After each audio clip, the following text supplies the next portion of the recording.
പറയുമ്പോഴത്തേക്ക് സോഷ്യൽ മീഡിയയിൽ ഇതൊക്കെ കിട്ടിക്കഴിഞ്ഞാൽ അവരാരും വെറുതെ ഇരിക്കത്തില്ല. എല്ലാവരും എടുത്ത് വെച്ച് പൊങ്കാല ഇടത്തേ ഉള്ളൂ.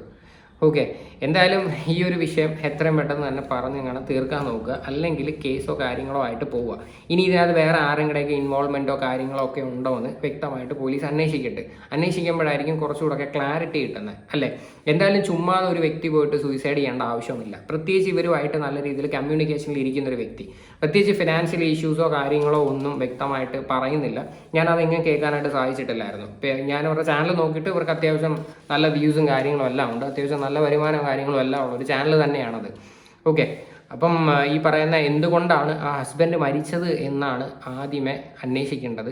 പിന്നെ ഈ അമ്മ പറഞ്ഞ കാര്യങ്ങളൊന്നും ഒരു സോളിഡ് എവിഡൻസ് ഇല്ലാത്ത കാര്യമാണ്, മനസ്സിലായോ? മേബി ഈ ഭർത്താവിൻ്റെ വീട്ടിലെ ഉള്ളവരെ പറ്റിയിട്ട് ഇങ്ങനെ കുറ്റം പറഞ്ഞപ്പോഴത്തേക്ക് ഇവരെല്ലാവരും കൂടെ പ്ലാൻ ചെയ്ത് അമ്മയെ കൊണ്ടൊരു ഇൻ്റർവ്യൂ കൊടുപ്പിച്ചതായിരിക്കാം. അതുകൊണ്ട് ആ അമ്മ അതിനെ പറ്റിയിട്ട് തിരിച്ച് സംസാരിച്ചത് ആവാൻ ചാൻസ് ഉണ്ട്, അല്ലാതെ വേറെ ഒന്നും അല്ല. അമ്മയും മരുമകളും തമ്മിലുള്ള ഇഷ്യൂസൊക്കെയാണ് ഇതിനകത്ത് മൊത്തം പറയുന്നത്, വേറെ കഥയൊന്നുമില്ല. എന്തായാലും കുറച്ച് ദിവസമായിട്ട് ഈ ഒരു സംഭവം ഭയങ്കര രീതിയിൽ ചർച്ചാ വിഷയമായിട്ട് തന്നെ നടക്കുന്നുണ്ട്. ഓക്കെ, അപ്പോൾ എന്തായാലും ഇതിനെക്കുറിച്ചിട്ടുള്ള നിങ്ങളുടെ എല്ലാവരുടെ അഭിപ്രായങ്ങൾ എന്താണെന്ന് വെച്ചാൽ തീർച്ചയായിട്ടും കമൻറ്റ് ചെയ്യുക.